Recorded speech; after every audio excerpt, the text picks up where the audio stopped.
This this presentation is going to be about data visualization with D3. So you're definitely going to be working in JavaScript. If you don't know JavaScript, but you know how to read code and you understand how the web works a little bit, you'll be fine to follow along. My name is Onel Harrison, and I work at a startup called Listen First, where we create a data platform and product for marketers, essentially pulling in data from a whole bunch of social media partners and aggregating those into metrics and reports for our clients. So think Pepsi, want to know how they're doing on social media.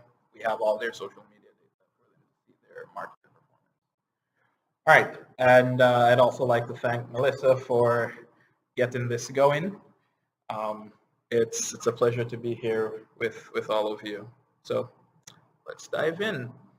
So we are going to take a look at the 10,000 foot view of what D3 is all about. And then we're going to dive into some of the core concepts that come with visualizing data in D3. And the goal of exposing you all to this is that at the end of it, you should be able to go online, grab the D3 documentation, and recognize a lot of the concepts that you're exposed to here, and figure out how to pull things from other people's code, or just go through the documentation on your own, build something for yourself from scratch. Make sense? So this is for everyone to get set up. As we go through the presentation, there'll be sections in here where you will need to do exercises in order to, they say, show me and tell me and I'll forget, show me and I might remember, have me involve me and I'll understand. So you're going to get involved in this today. So is everyone set up or needs more time setting up? Yes, you can. You'd have to use your own kind of server though. Like if you have a node server set up that, no. You probably have Python installed on a Mac by default. No.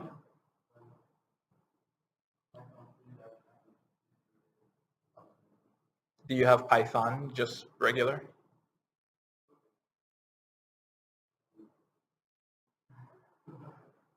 Unix operating systems generally come with Python. So check if you have Python 2.7 or something like that. Yeah, just type Python.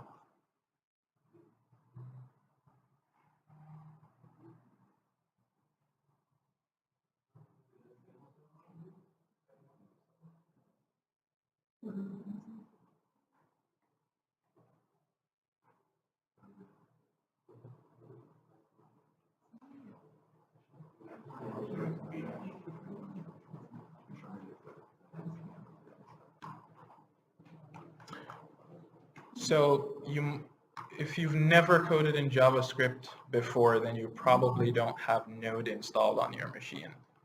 So yeah, so you might have to install that as well. I get that. I think for Mac users, brew install Node or Node.js. Brew install. Yeah. I'm not a Mac user, so help each other out. It's perfectly fine.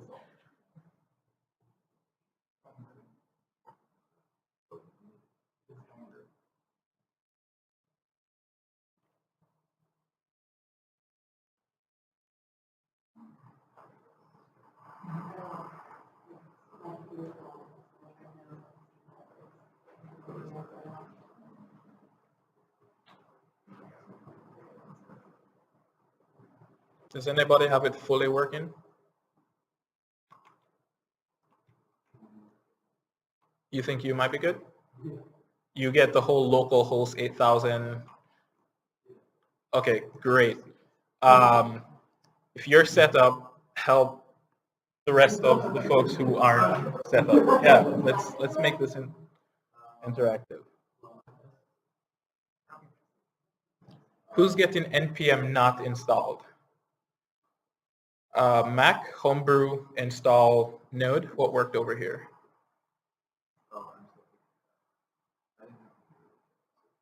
Interesting. Who has Brew installed or Homebrew?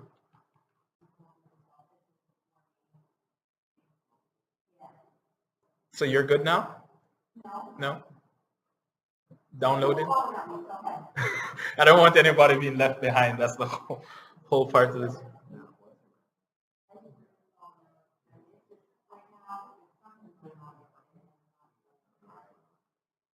Is it downloading something?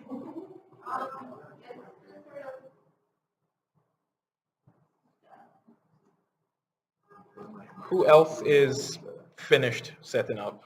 Just to save the space. Nobody except.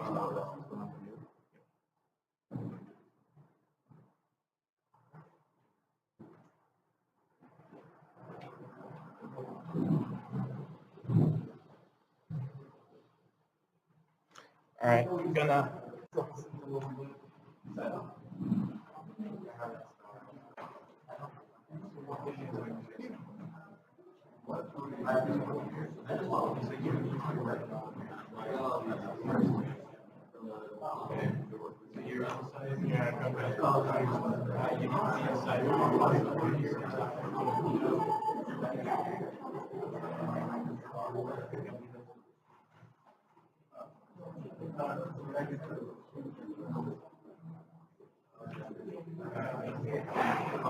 So npm install.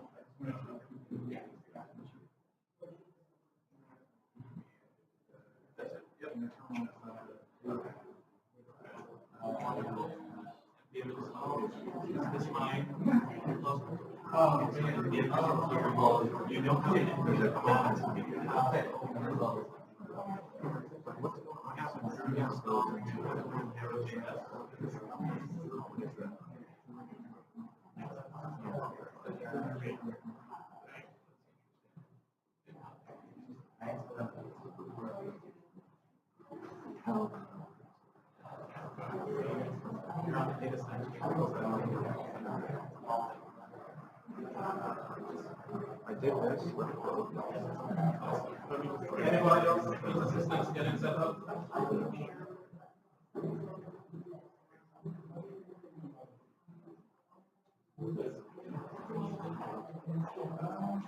Yes, that's correct. So like this, you need to go to your browser, type in localhost, and then you'll see the page. Anybody else needs access to the internet? Yes.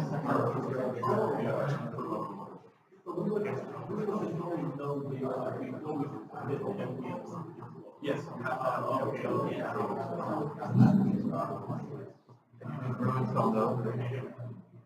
Yes.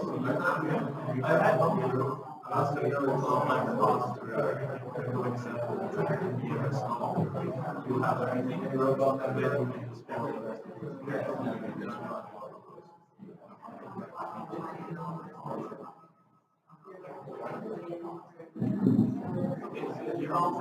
you're serving, yeah. So if you I did install it.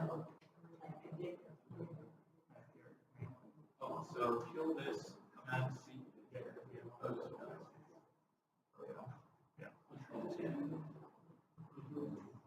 Okay.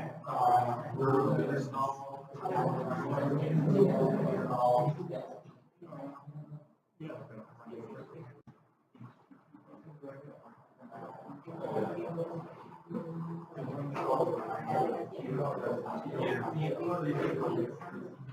So after you have node fully installed, then you press it on the repository, then you can install and then okay.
Okay, so feel free to keep setting up as I go along. The stuff that I'll cover first is going to be the concept, and then we'll have the exercises sections. So if you're not set up during the exercise sections, then we can use that a little bit more to help you get set up and finish one of the first exercises. Okay, so data can be awesome and beautiful.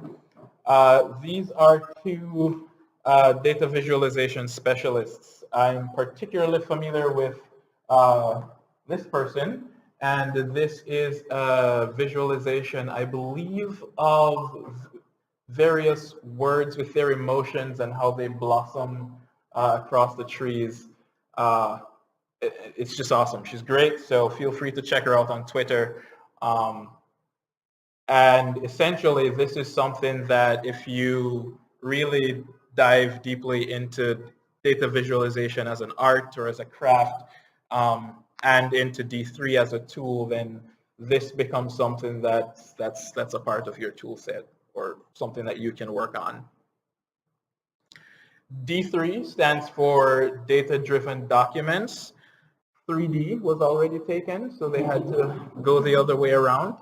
And essentially what D3 does is that it allows you to take existing web standards, so HTML, CSS, JavaScript, and SVG, and have you visualize data on a web page, essentially. So that means you can take advantage of everything that's available on the web. You can do animations, you can do drawings, you can put it into games, you can, anything, right?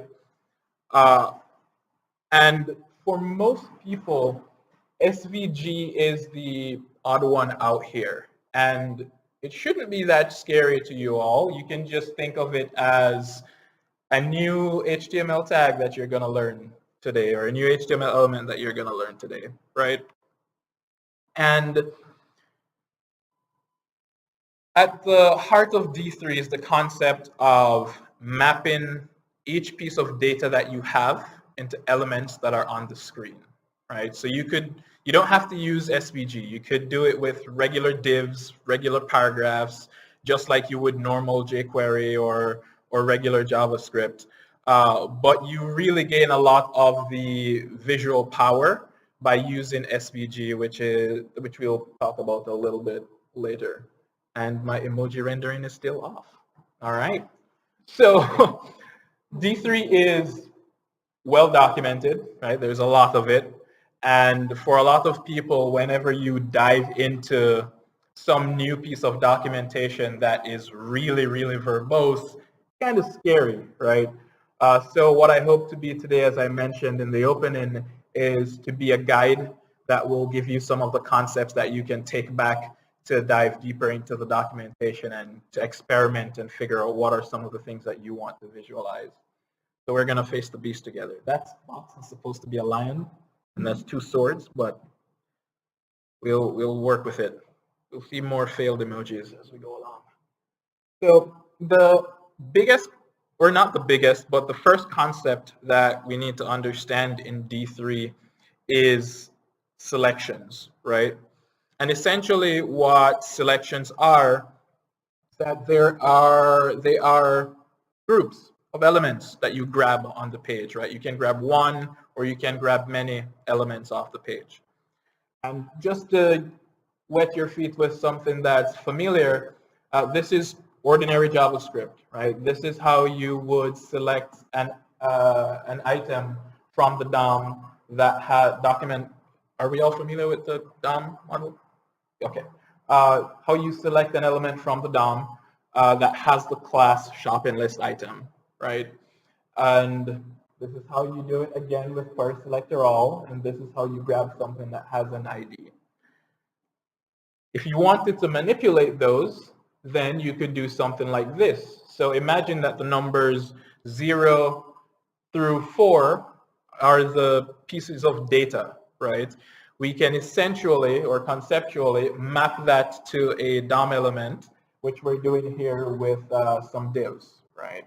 So we're looping over 0 through 4, and we're building up a string of HTML that has 5 divs in it, and then we're going to put that on the page. Are we good? Yes? Can I get some feedback? Where's the error?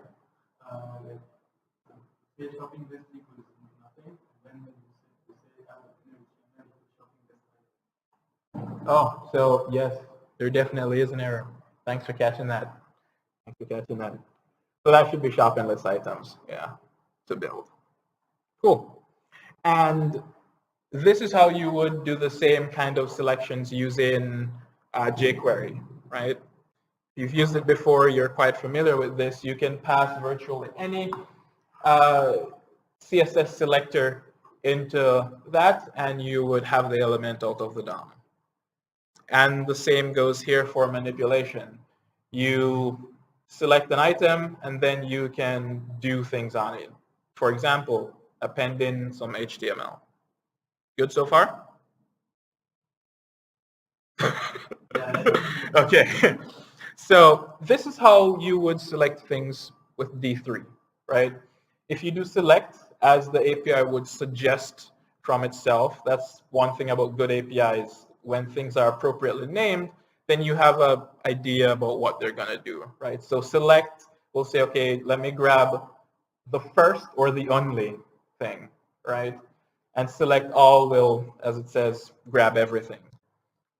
So what about manipulations with D3? Tons of stuff. Terms and conditions do apply. So this is how you would manipulate things with D3, right? You would say select the body of your page or some element, and then you could apply a style, or you could apply a class, or you could append some nodes, right? Or you could change an attribute. For example, actually we'll see a lot of the attribute changes later, but this is a basic example of how we can manipulate DOM elements in D3. So another thing you will see as you're using D3 is this method chaining that's happening, right? And here you're seeing where we select the body. So now we have a selection of one item. And then we say style that with the background color orange, right? When we style, or when we apply a manipulation like this, it's going to return the selection that we have. So you still have the body afterwards, right? And then if you do something like select all, you're going to change your selection now. And that's something that you have to be aware of if you're doing method chaining right here. It's like, what object am I calling my methods on? So if you do select all, you're essentially saying, given that I already have the body, select all the box elements that are inside my body, right? And then now that you have that selection of all boxes, you're going to say, okay, let me round those corners using the border radius style. Clear? Good? Okay. And at the end of this, style will have that selection of boxes also, right? Keep returning what we're acting on. And so that brings us to our first exercise. So let's dive over here.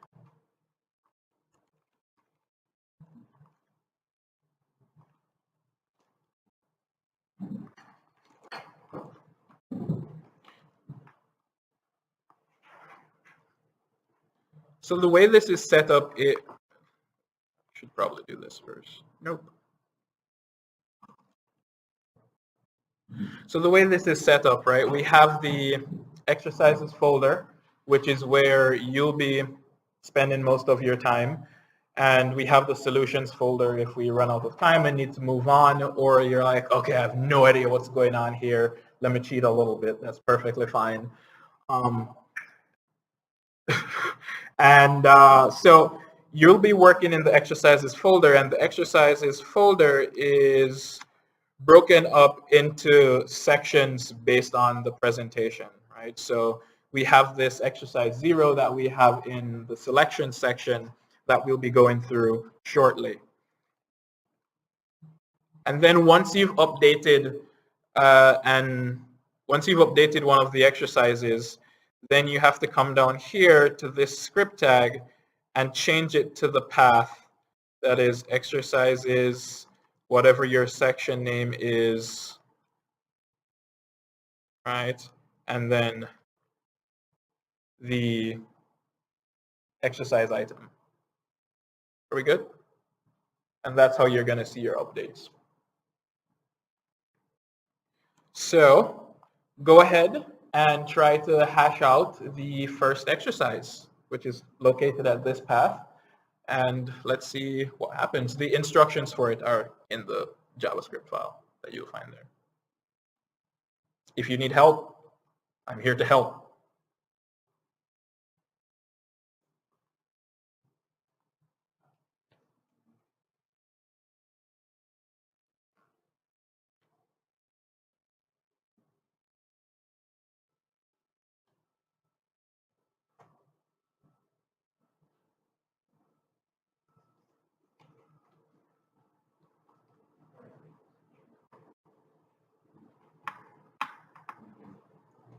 Yes. The chaining example. Sure.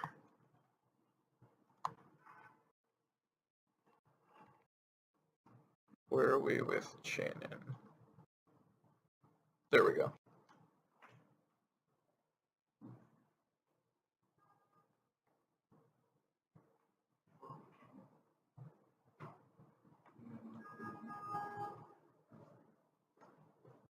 Inside the README also, I've included some links to the documentation based on the sections. If you feel particularly brave, feel free to dive in and see if you can pull out some insights there and try to do something beyond what's asked of you.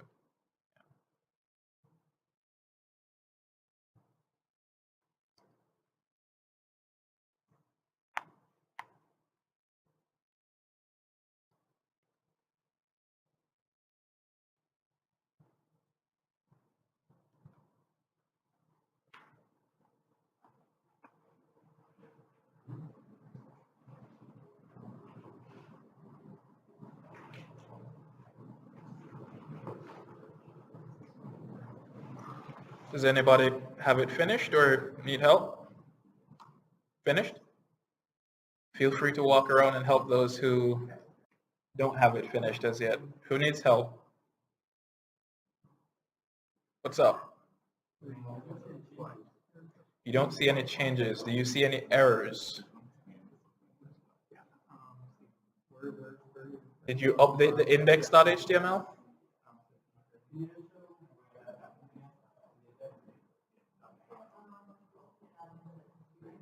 Yeah, there's a to-do item right here.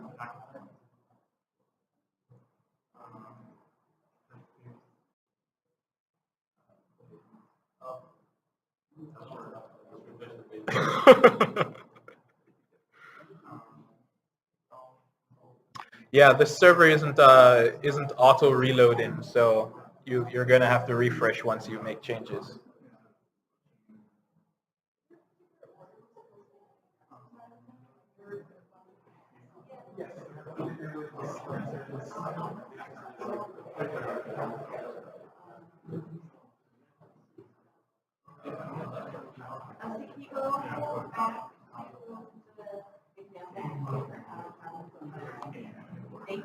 Yep.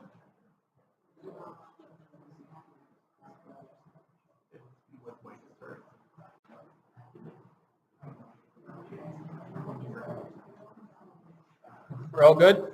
Most of us are good? Who's still working on it? You are?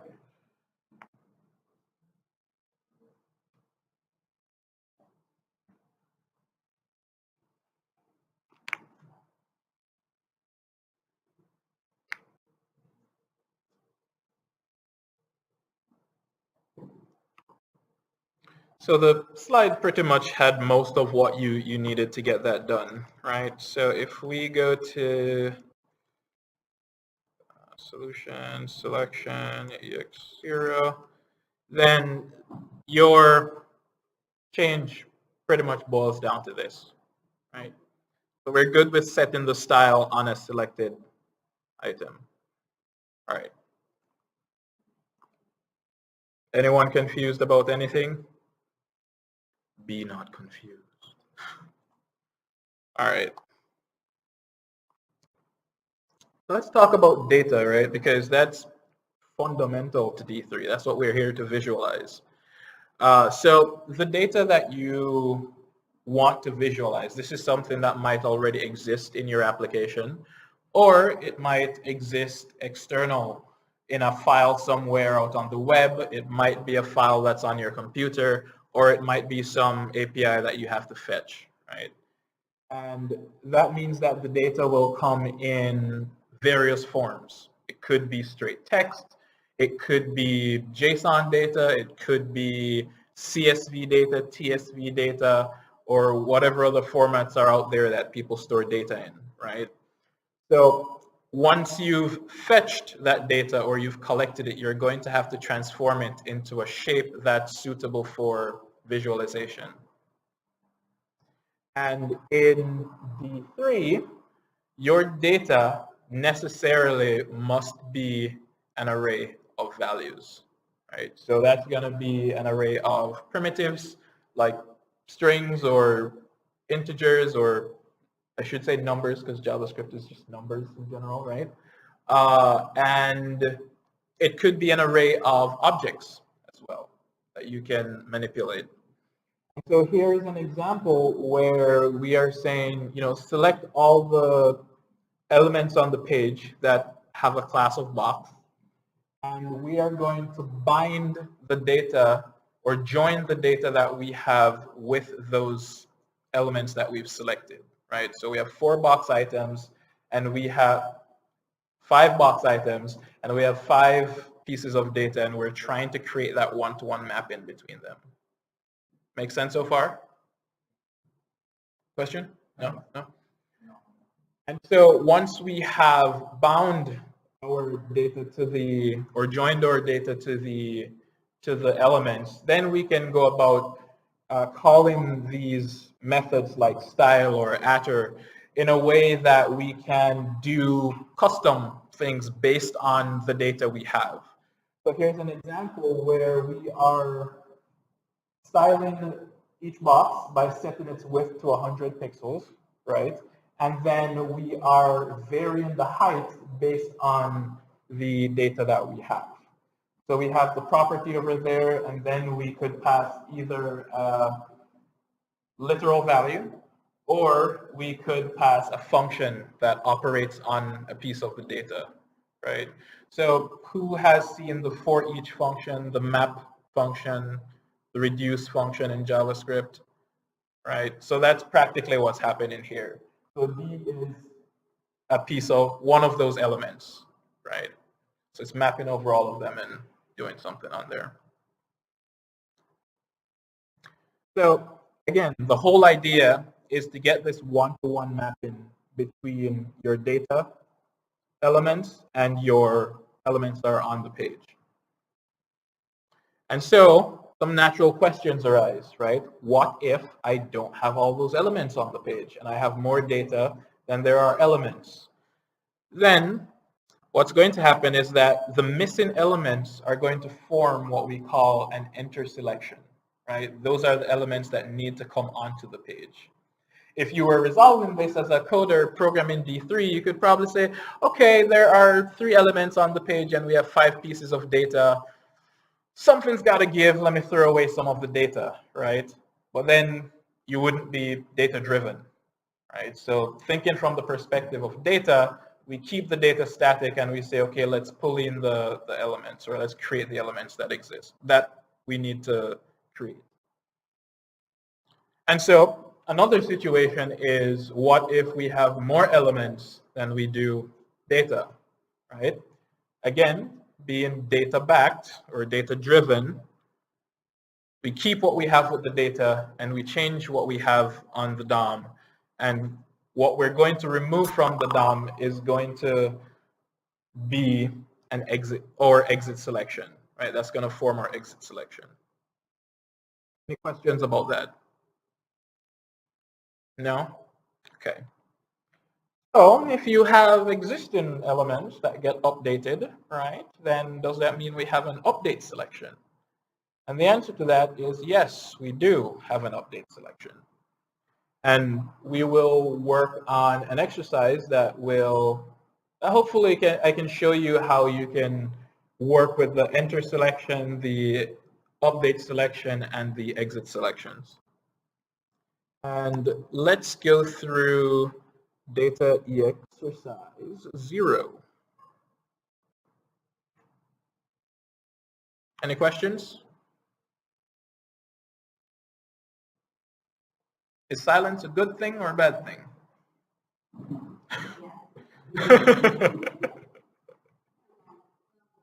Got it.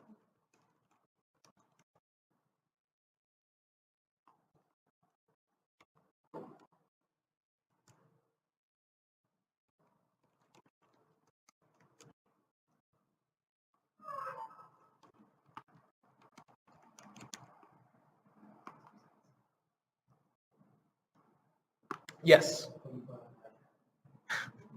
Of course. Here goes.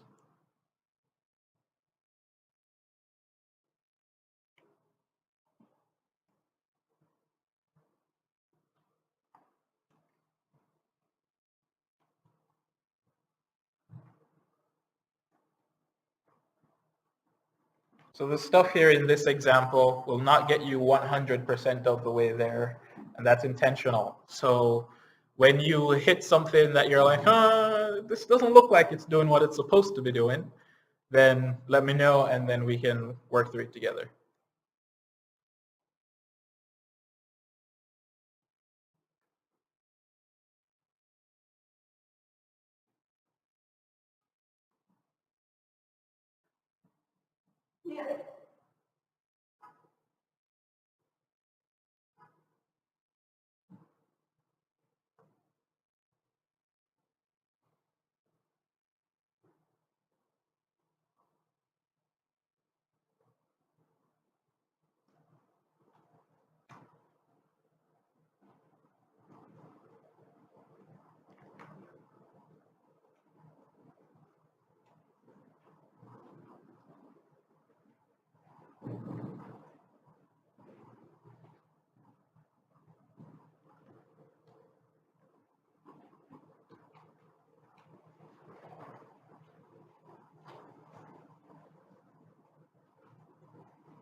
Has anyone struck out this yet? What did you end up seeing? Awesome. Cool. Is anyone else seeing that?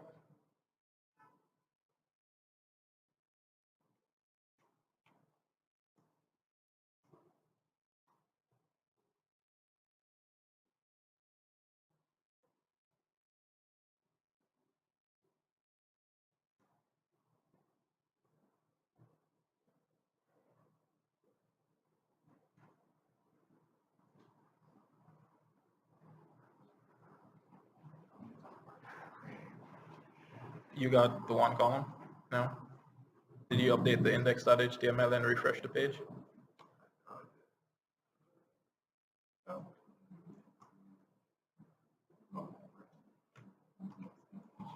Who's stuck? And not seeing a box. Okay.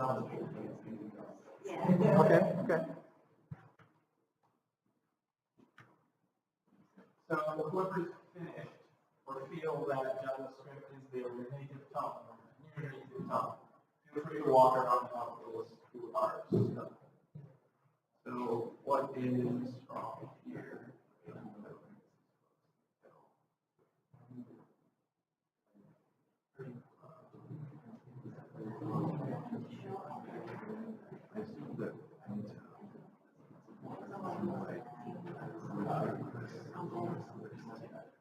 So you're using, this is fine for you. So this is supposed to be presented. Also, deleting a single quote around those.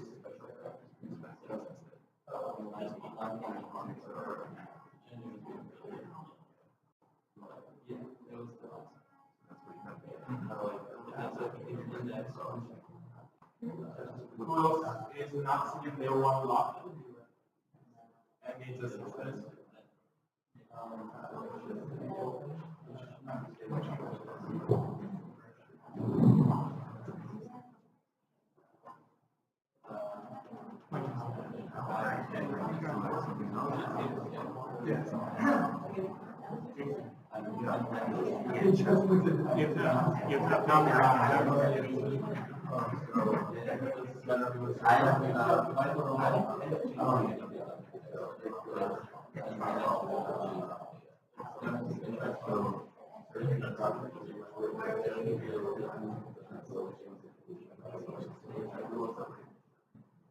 So this will have the exercise.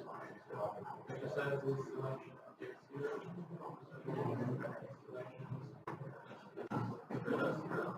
So if you're working on an exercise, you can change that exercise, you'll upload their laptop and then refresh it.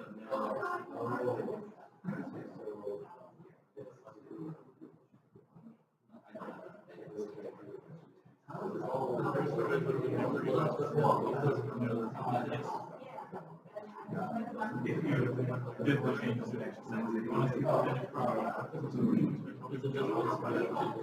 anyone else? You don't see any subsystems, or we're good to keep going?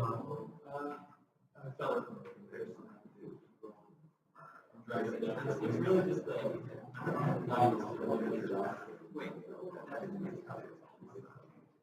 so for most of you, right, or some of you, you're going to get stuck where you will see only a block. And that is a product of not calling the styles on the right selection, right? So if you inspect the index.html page, you'll see that practically the only element that we care about that exists on that page is a div with the class chart. That's the only thing that exists, right? So if we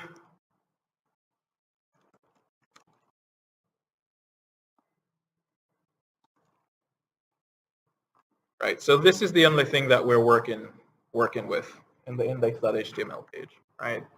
And perhaps some of you might have done a D3.selectAll box, right? Who did a box or some other class name, right? And that simply doesn't exist on the page. So we have no elements and 5 pieces of data that we need to map onto the page. So we need some way of tapping into the enter selection once we have created this uneven binding of data to elements, so to speak. Right? So let's see how we do that.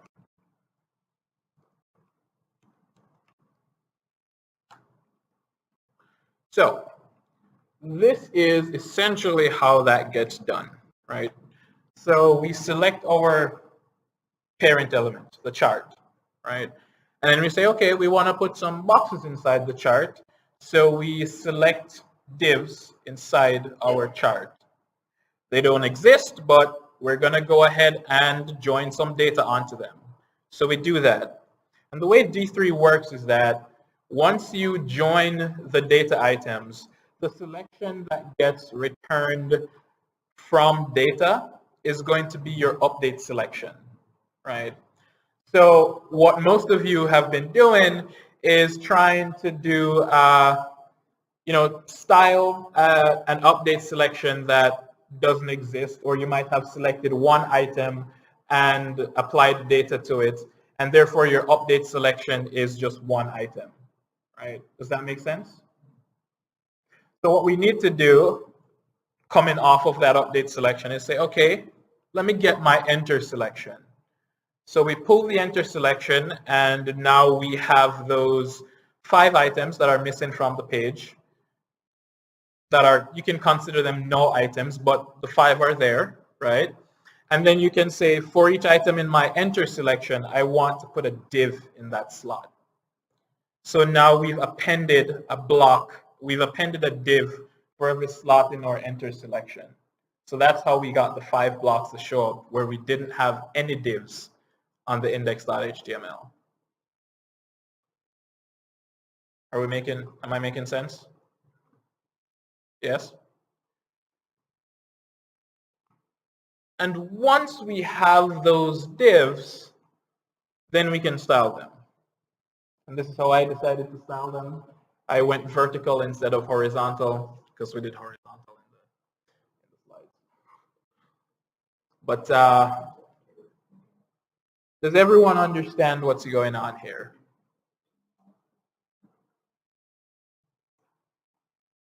Yes? No? Who's confused about the syntax? Who's confused about the concepts? Do you want to see it in action? Yes? Okay.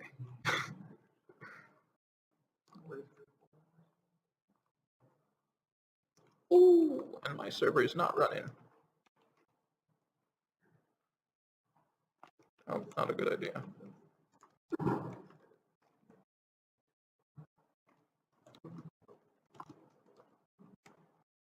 Where am I? Cool. I don't have a history. Awesome.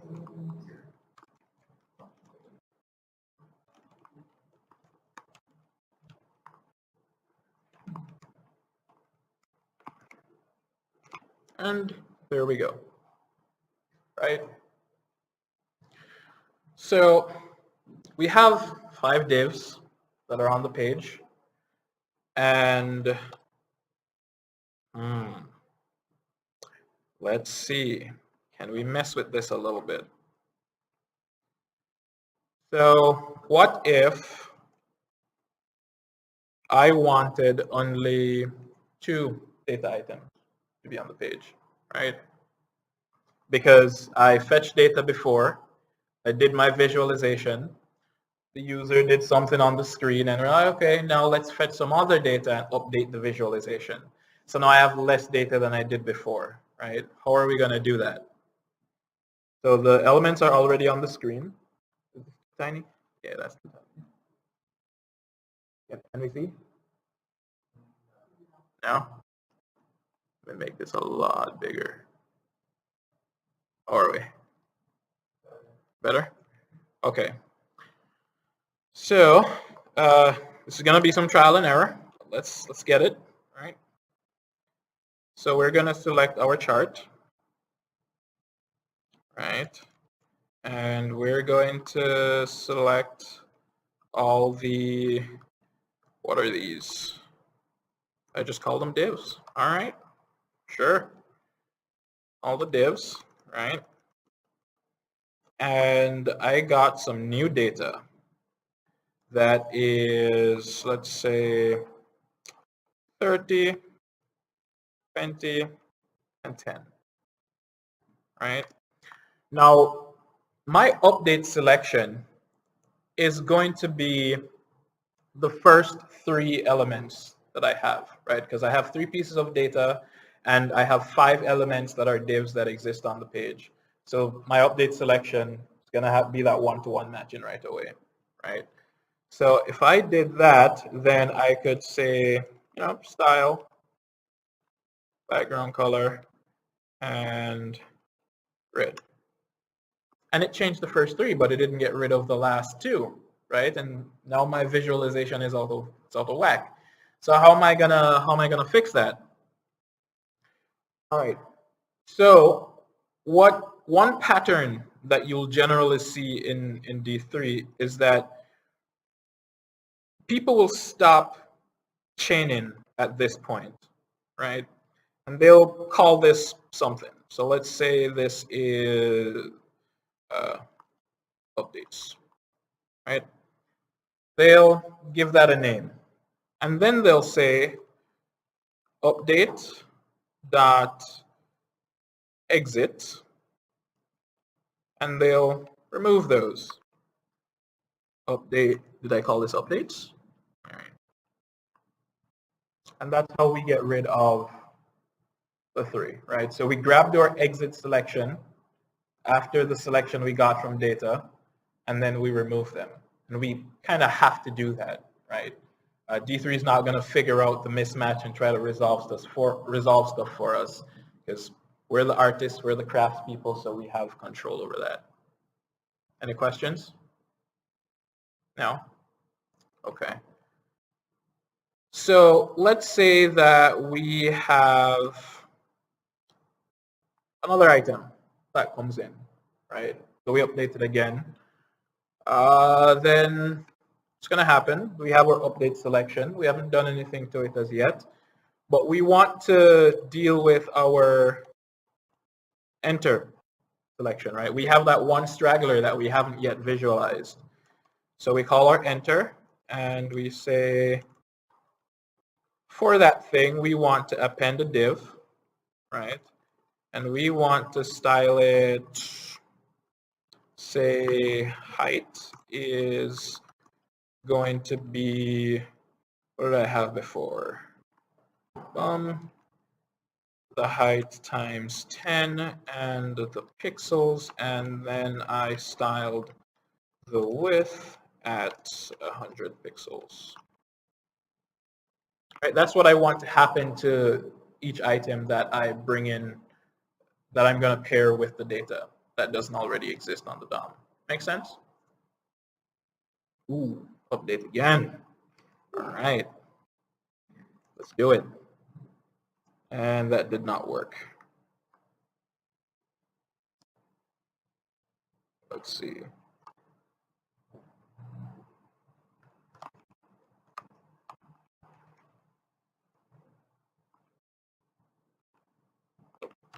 Move my thing.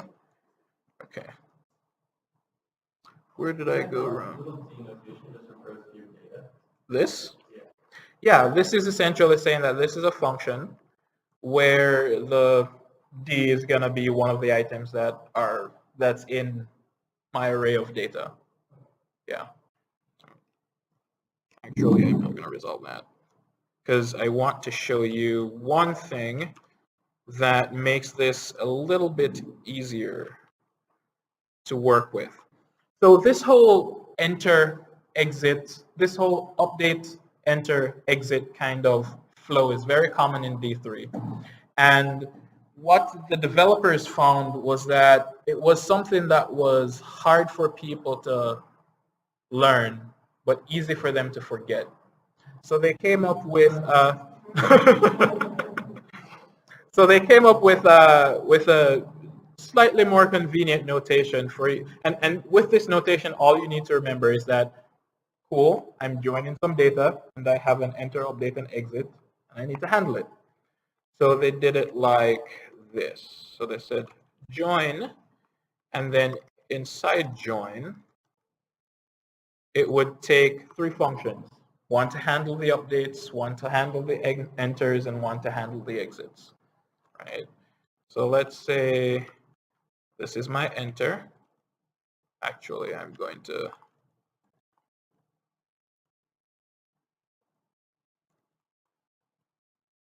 anonymous function. How many of us are familiar with arrow functions? Are we comfortable with that? Yeah? Arrow functions. The fat arrow that we see right there with the D. No? So it's, that's okay.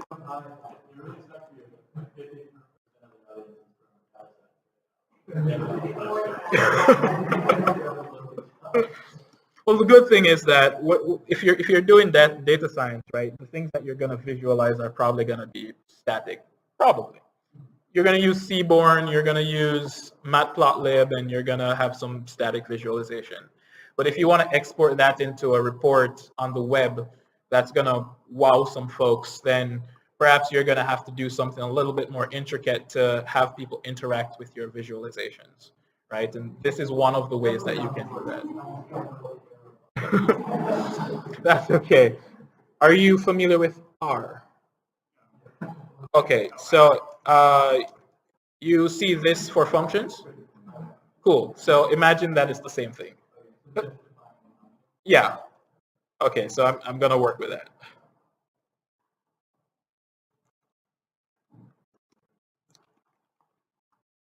All right.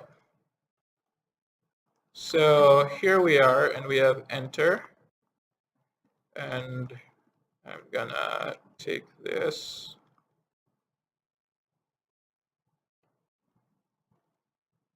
Put it in here. All right.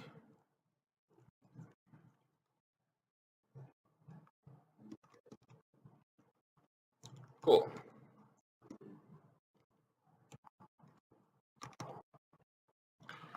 So, missed my enter. So practically what join is doing is that it's saying, okay, I'm going to take a function that's going to handle, I'm going to take three functions. One that handles my enter selection, one that handles my update selection, one that handles my exit selection, and I just deal with it inside that function. Is that much simpler than doing it separately than before? Yeah? Okay. Let's just make sure that this works, right? If this doesn't break, then we're good. Oh, we're in business. So let's move on to one of the other topics. Does anyone have any questions about that? No? No? Okay. That's the new practice. Yeah, so in version 3, get on board with that, yeah. It's easier to grasp, I think. So we have our data somewhere out there on the web, right? It might be, like I said, API or some static file that exists out there. And D3 creates some convenient methods for us to fetch data. And they're all promise-based. Who's the JavaScript person here? Like, I dig JavaScript. I've been working with JavaScript. No? Okay. All right. So are we familiar with promises? Yes? Okay. So this is, these methods are promise-based, right? So you fetch the data, and you do a .then, and you chain, and you chain, and you do your transformations, etc.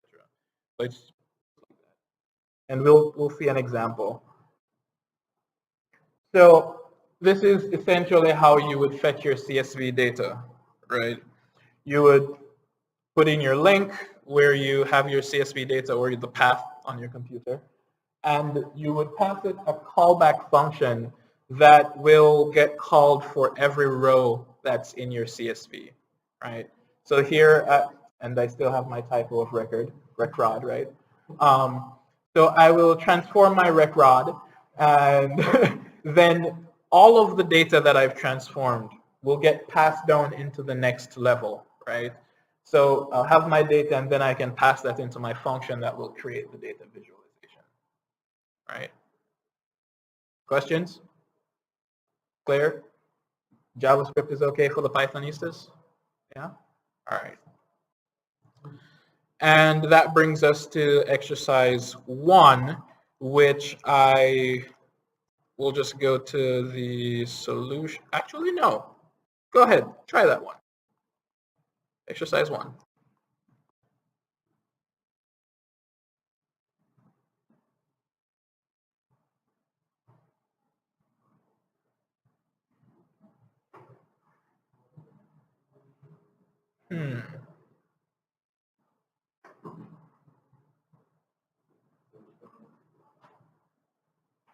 And feel free to peek at the solutions. Like that's probably the most helpful way to do this if you're not really familiar with JavaScript. If you see some syntax that you're like, what's this? Ask, all right?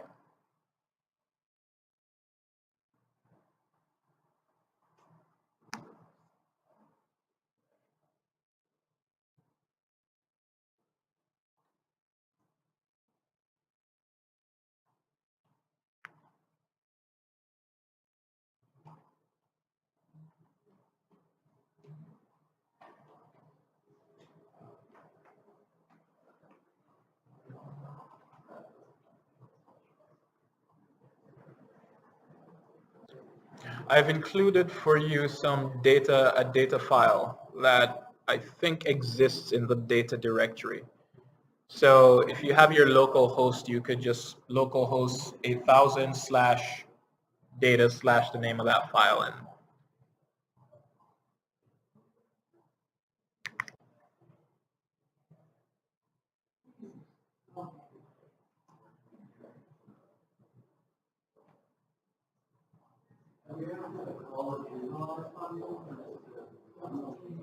no, so right now you don't have anything out there to help visualize this. You just want to check that. You could probably console.log it. Yeah. You could do .then console.log and you should see something. Anyone has it working? Question? Refresh the page and open the console, and what do you see?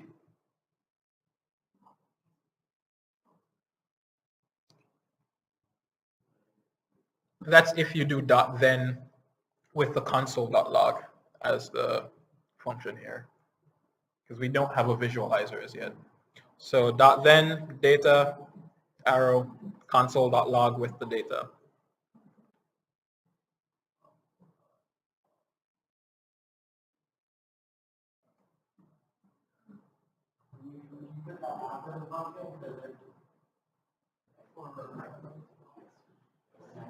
What's the question?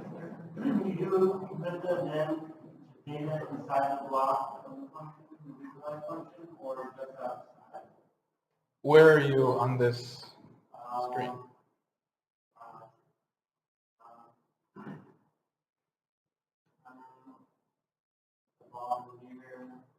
This? Yeah, and I have a bracket, my ending bracket ends just under the then. Should I have it on the outside of my function well? I don't think that matters. So you have your, as long as it's lined up like this, you should be okay.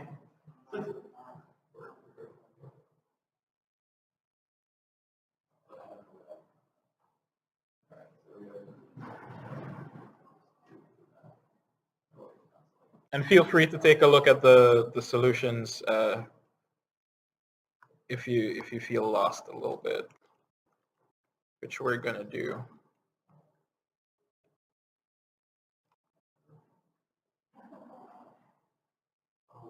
Who's completely lost? It's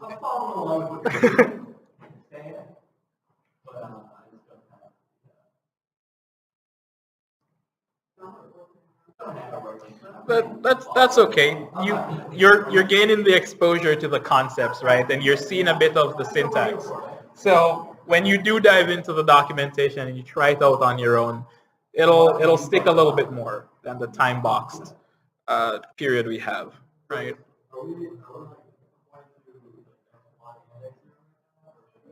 You can only point to one, or you should only be pointing to one. So this is, so I'm in solutions data ex1.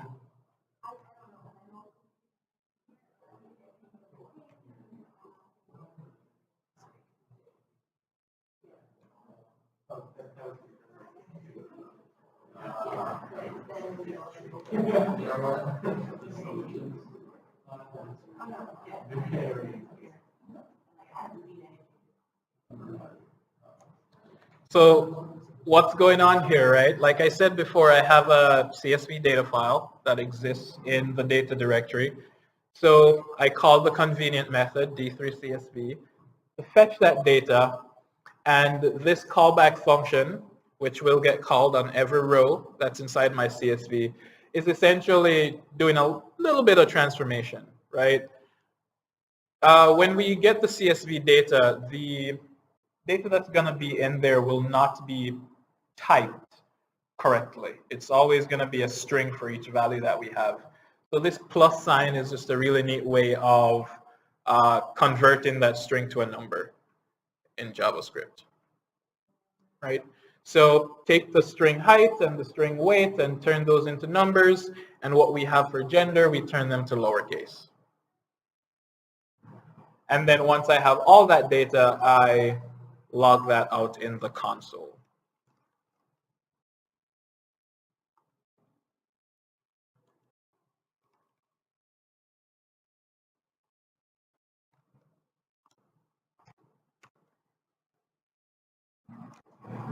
And here we go, where we have 10,000 records of data. Get rid of this.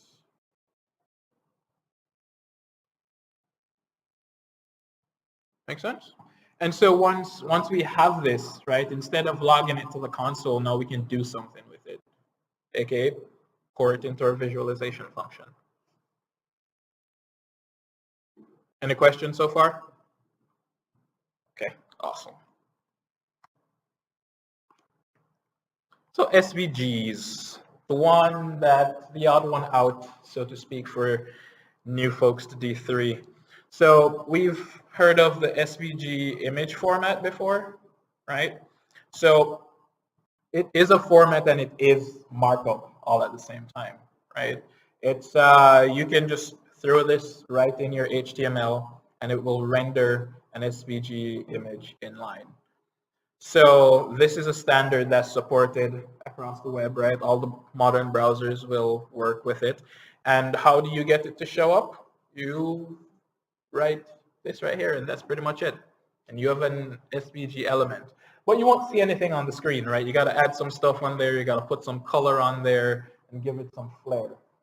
And because it's mixed in with the web, you can use CSS to style it, which is where the power comes from with D3 being so centered on the web standards. So as mentioned before, this is how you would do it.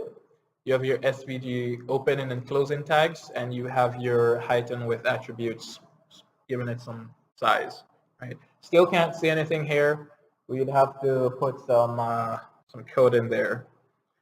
But before we move on, one of the core things to remember about, or to know about the coordinate plane that exists on the web is that the origin starts in the top left-hand corner, right?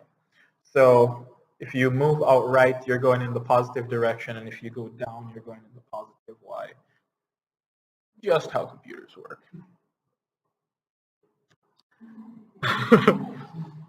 So data science folks, right? If you were to draw a circle, what's the minimal amount of information you need to draw a circle? You need the radius, and you need the center. So perfect. SVG, it's just math, right? So you have the radius attribute, and you have the circle X and Y centers, right? And you can style it by filling in the circle or coloring the stroke around the circumference. We're going to do that, but I'll have you look at the solutions a little bit later. What are the minimum pieces of information that you need to define a rectangle? The length and the width, and? Right. So you need the width and the height, as you said, and some starting X and Y from which to draw, right? And that's it. It's just math, a little bit of math. And we'll work on that. And what do you need to draw a line? Don't need the length. Don't need the direction either. What else? What would? 2 points. That's all you need. And that will define the line, the length of the line implicitly, right? So that's it. Point 1 and point 2, and you styled it. SVG's math. You guys can relate to this, right?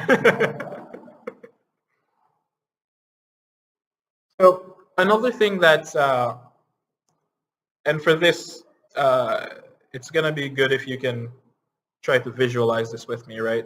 We have our 2D plane, right, and our origin here. Similar to in HTML where we have the div or some other container element where we can just put a whole bunch of things in and move it on the page wherever we want. In SVG, the group tag or the group element is what we use to do that. So we can put some circles in there, some text in there, and then if we move that group, everything moves along with it, right? And then another thing that we can do with a lot of SVG elements is to do transforms on them. So for example here, right, we have a group with a rectangle and a text that starts out at the origin, and then we translate it to the 2020 position, right, 20 pixels to the right and 20 pixels down. And now that's the new origin of our group element. And so when we do the rectangle 2020, then it's 2020 from that point. So in the big sphere of things, we end up at 4040. Good? And so that's how sometimes we can move the axes from being at the top of the screen down to the bottom of the screen by grouping that and transforming down, or getting the label to be vertically, to read vertically, we rotate it. Right. All right. We're going to skip that one as well. And for scales and axes, right, we know that generally if we're visualizing stuff, scales are just a convenient abstraction for mapping from some domain or range of values to another set, right? So if you, or more concretely speaking, in D3, if you have some values, say 1 to 100, right, and that's your data, then you want to be able to map from the data that you have to the pixels on the screen, right? Because it's not going to be a perfect one-to-one match, right? You're going to have 500 pixels or so, but 100 items, right? It's like when I pick 50, how do I calculate the halfway point of that 500 pixels?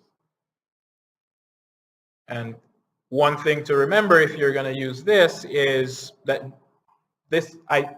when I was learning this, it was hard to remember what to put in the domain, right? But D for data, I'll never forget it. All right, so D for data and the range is your output mapping. So that could be your pixels, and scales are a little bit broader than just data to pixels, right? It could be data to colors as well. So that's how you could get a heat map, so to speak, right? You go from some high value to an intense red to show, let's say you're visualizing a thermal map or something like that. And D3 gives you a lot of scales that you can work with, right? You can work with categorical data, discrete data, time series, and a whole bunch of continuous quantitative things, right? In the simple case, what you end up working with most is the scale ordinal and the scale linear, because then you just have some categorical data to line up with some quantitative stuff on the y-axis, or both of them are continuous. Some of you might be working on some cool time series stuff. You'd use the time series one here. And there are a lot more scales. Check the documentation. All right.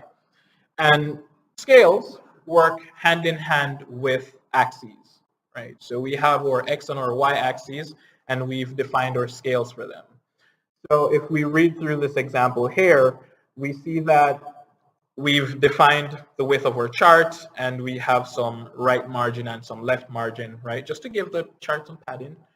And then we are defining our scale, and it says D3.select linear, and then the domain is defined by the minimum value in your data and the maximum value in your data, right? So that's why the domain takes that array of 2 values. And extent is a convenient method D3 gives us to create an array that has the minimum and the maximum value. And the range also is characterized by its minimum and max values, right?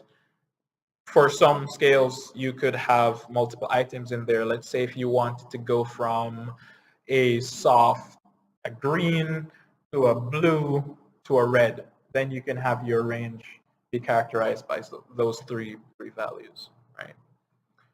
And once we have our scale defined, then we want to create an axis and say, for this axis, use this scale. Good so far? And then we want to put that scale on the web, right? Because if nobody sees it, then what's the point? So we select our SVG element and we add a group tag on there, and then we say call this x-axis, essentially saying that we want to put this x-axis in this group, right, and show it. Good so far? Cool. And we're going to do a little bit of code reading, right? And I think that that'll be most of it. And we'll have a demo of what we could do with this. The basic case of what we could do with this. Okay, so let's do SVG EX0. If I wanted to add a circle to the page, right? Remember what I said before, we don't have anything on this page apart from that chart div, right? So we have to select that chart, put an SVG on there, give it its height and its width, and then once we have that SVG on there, then we want to put a circle on the SVG by setting its center point and its radius, and we want to color it so that we can see it. Right.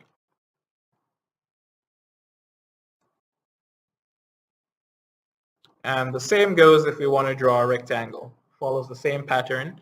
Another feature of good APIs, it's like once you get the pattern down there, like I can intuit how to do this, right? So we add our SVG, set its height, and we put in the necessary attributes to have it render on the page. Good so far? And I'm imagining that most of you can imagine what to do with a line, right?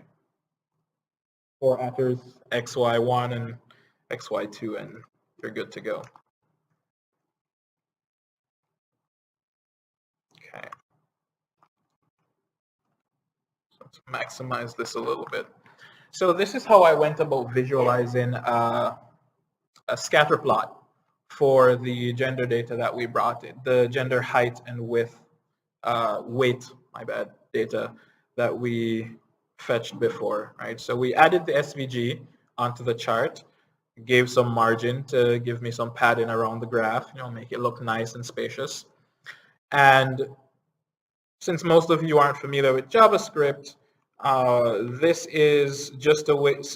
So here, let's see. Before we saw where style took 2 parameters, one where we set, the other one where we set its value, right? Here we're just grabbing its value. So once we have that value, it will come back as pixels or with a unit. And so we just need to get that number out of it to do our calculations inside JavaScript. And so I wanted to put everything in my chart inside a group so that I could be free to move the whole chart a little bit out and up and down. And so I appended a group tag to my SVG and did a little bit of transforming to move it away from the corner of the chart element that we have, right? Then I fetched the data. I did the transformation that we saw before on it, where I turned the strings into numbers and turned the gender field into lowercase. And then I created a function called gender scatterplot and passed my data in there with a parameter. So here, there are 10,000 data points in this. So I want, and it's evenly distributed, split 50-50 down the gender line. And so we have, I'm selecting out the female section here and just visualizing that. If I wanted to, I could switch this to male and visualize that as well. Which brings us to the core of the visualization function, which essentially is I'm filtering down the gender, like I said, right? And then I'm grabbing the heights of it. Then I'm grabbing the gender, the weights. And then one of the first things I think about when I'm thinking about 2D visualizations, what are my scales and what are my axes? And I work those out first, and then I work on the, drawing the circles and getting those in the right position. So here I use that convenient extent method to grab the minimum value and the maximum value for my data, and I made that my y-axis. And here I did some calculation to figure out the range of my the pixels in the SVG that I want to have for my x-axis, right? And D3 by default, D3 doesn't give you that starting and ending ticks on your axes. So this nice method is a way to give me that. Nice, right? And so I create my axis and I say use it for the x scale, and I practically do the same thing for the y-axis, right? And that brings me down here, and this is just me doing some extra stuff to my axis, right? So I'm calling the axis inside its group tag, one by the left and one by the bottom, and I'm changing some colors and adding some labels. All of this you guys have seen over the past hour and a half. It should make some sense to you, right? Yes? Looking at me like, not so sure. So here we're doing that transform and translating, right? So we get to shift our axes a little bit. We saw that. We call our y-axis and our x-axis, getting them to show up. For the y-axis, I added a text. So this is where I'm starting to do my label. I did a rotate -90°, right? So this is how the coordinate plane is set up by default. I did the negative to get it lined up like this. So now my text can be lined up vertically. And I have to deal with the ramifications of rotating axes with negative calculations. And that's the bulk of it. And then this is really the core part, right?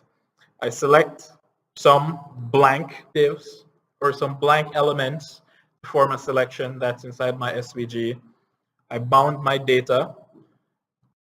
Those elements don't exist.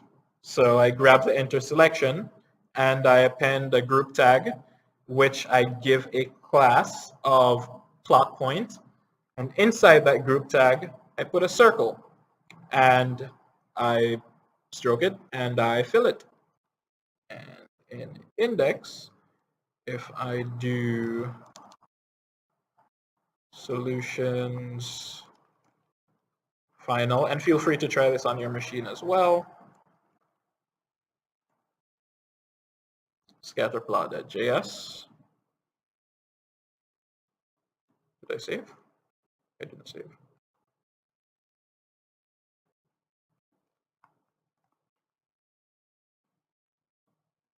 And I end up with this thing. Voila! The end product of data science. Right? What's the data? Let's see. So I pulled it off Kaggle.com. Right? Can I even see this if I'm not logged in?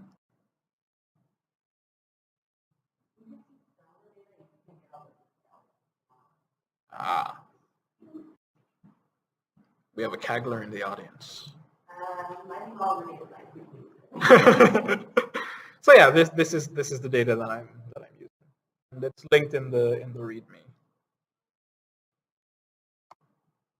Yeah, that's it.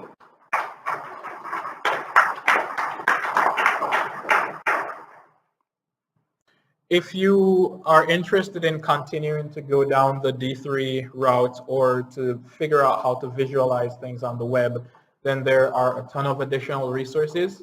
If you look at CodePen, Observable HQ, Blocks, or D3 Wiki, you'll see vast repositories of people who just made their own visualizations and put it up there. So you can copy some of that, tweak some values, put your own thing in there, figure out how things work. And if you're interested in from a development kind of standpoint, you'll or in SV, if you're interested in SVG, Sarah Drasner is the person I follow on Twitter, who has written a book, done a whole bunch of conference talks on it, and Shueyang is the data visualization specialist that I most follow for this kind of stuff. If you're interested in talking to me about this stuff, you can follow me anywhere on the web at my name, conveniently. Yeah, so that's it. Any questions with D3? So I think for the most part, people do 2D with this. I'm sure you can hack 3D in here. But for 3D rendering, the library I know that most people use is D3.js for that. Yeah, and that was 2 parts. Did I miss one? Animated, yes, you can do animated things here. You can set transitions and fade outs and fade in and all that kind of stuff. Write your JavaScript. If you slide a thing, then have the things move on the screen. You can do it all. If you can do it on the web, you can do it. That's the bottom line for this one. Any other questions about D3?